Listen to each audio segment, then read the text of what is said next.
Senior सहाफ़ी और तजियाकार हामिद मीर के मुताबिक बाज़ मामलात पर मेरे तहफ़्फ़ुज़ात ढके छुपे नहीं, लेकिन सदर, वज़ीर आज़म और फील्ड मार्शल के दरमियान जो वर्किंग रिलेशनशिप चल रही है, इसमें फ़िलहाल कोई प्रॉब्लम नहीं है। प्रॉब्लम सिर्फ इन्हें है जो मुस्तकबिल में खुद वज़ीर आज़म बनना चाहते हैं। वज़ारत उज़्मा के इन उम्मीदवारों की सरगोशियों से सियासी निज़ाम के बारे में कुछ अफवाहें जन्म लेती हैं और अफवाहों का किसी के पास कोई इलाज नहीं। वज़ारत उज़्मा के इन उम्मीदवारों से गुजारिश है कि सरगोशियाँ छोड़ें और बुलंद हांग के साथ पाकिस्तान को बेहतर बनाने के लिए तजावीज़ दें। अमेरिका और ईरान में मफाहमत के बाद आलमी मंडी में तेल और गैस की कीमत कम हो रही है। पाकिस्तानी अवाम को ज़्यादा से ज़्यादा रिलीफ दिलवाने के लिए अपनी आवाज़ बुलंद करें। वज़ीर आज़म शहबाज शरीफ को चाहिए कि अपनी माशी टीम की कारकर्दगी बेहतर बनाएं। जिसकी कारकर्दगी अच्छी नहीं, इसे फारिग कर दें। अपोजिशन के साथ मामलात को भी अफाम और तफहीम से ठीक करें। मत भूलें कि नेतन्याहू और नरेंद्र मोदी पाकिस्तान को नुकसान पहुंचाने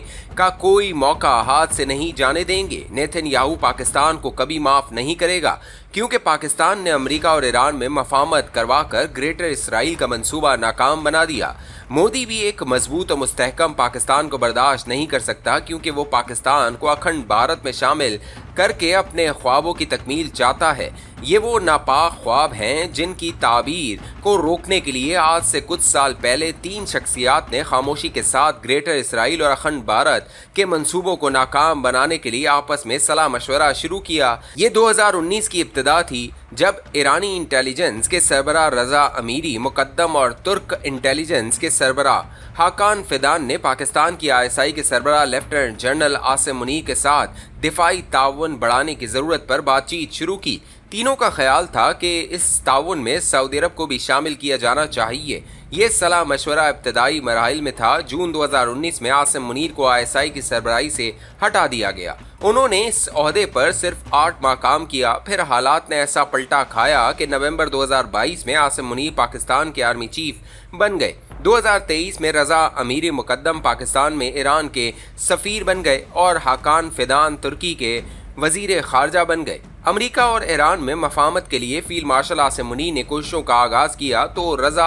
अमीरी मुकद्दम और हाकान फिदान ने उनके साथ भरपूर ताउन किया। सऊदी अरब और चीन भी पीछे न रहे। इन सब की कोशिशों से जो ब्रेक थ्रू हुआ है, ये किसी एक फ़र्द का नहीं बल्कि रियासत पाकिस्तान का क्रेडिट है। पाकिस्तान को आज दुनिया में जो नया मकाम मिला है, उसे बरकरार रखना एक अहम चैलेंज है। आने वाले दिनों में आप पाकिस्तान, सऊदी अरब, तुर्की, कतर और ईरान के एक इलाकाई इत्तेहाद की खबर भी सुनेंगे।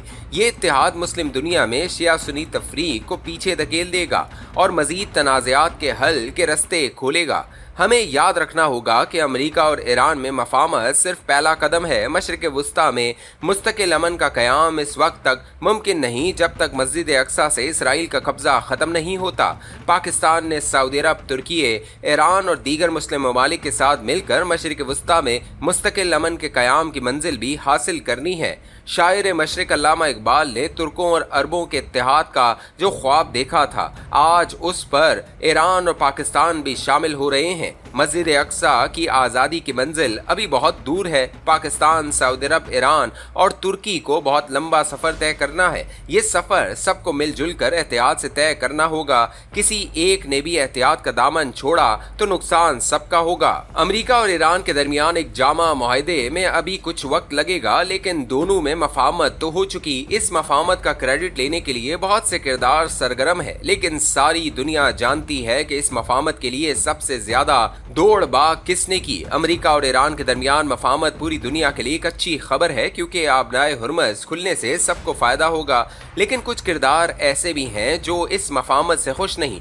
ये किरदार ऊपर ऊपर से इस मफाहमत का खैर मकदम कर रहे हैं, लेकिन अंदर से इस मफाहमत को सबोताज करने का रास्ता ढूंढ रहे हैं। इन मुनाफिकीन में पहला नंबर इसराइल के वज़ीर आज़म नेतन्याहू का है, दूसरा नंबर भारत के वज़ीर आज़म नरेंद्र मोदी का है।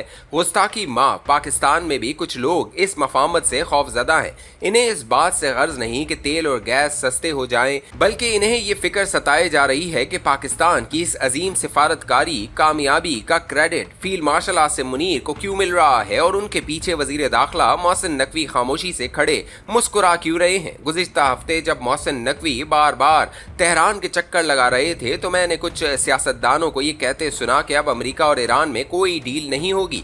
एक इंतहाई अहम डिनर में एक वफाकी वजीर ने एक सीनियर अमरीकी सिफारतकार को कहा, मुझे अमरीका और ईरान में किसी ब्रेक थ्रू की तवक्को नहीं। ये सुनकर खातून सिफारतकार ने मेरी तरफ देखा तो मैंने वफाकी वजीर के कंधों पर हाथ रखकर कहा, मैं अपने दोस्त से इत्तेफाक नहीं करता और मेरे ख्याल में ब्रेक थ्रू तो हो चुका है, सिर्फ ऐलान बाकी है। इस डिनर में मौजूद दीगर लोग भी मुझसे पूछते रहे कि मैं इतना पुरुमीद क्यों हूँ। इन सब को ये अर्ज करता रहा कि मैं पुरुमीद नहीं हूँ, बल्कि बतौर सहाफ़ी मेरी खबर है कि अमेरिका और ईरान में एक अंडरस्टैंडिंग हो चुकी, अब सिर्फ इसकी नोक पलक सवारी जा रही है और अंडरस्टैंडिंग के ऐलान के बाद एक जामे मुआहदे के लिए बाकायदा मुज़ाकरात होंगे।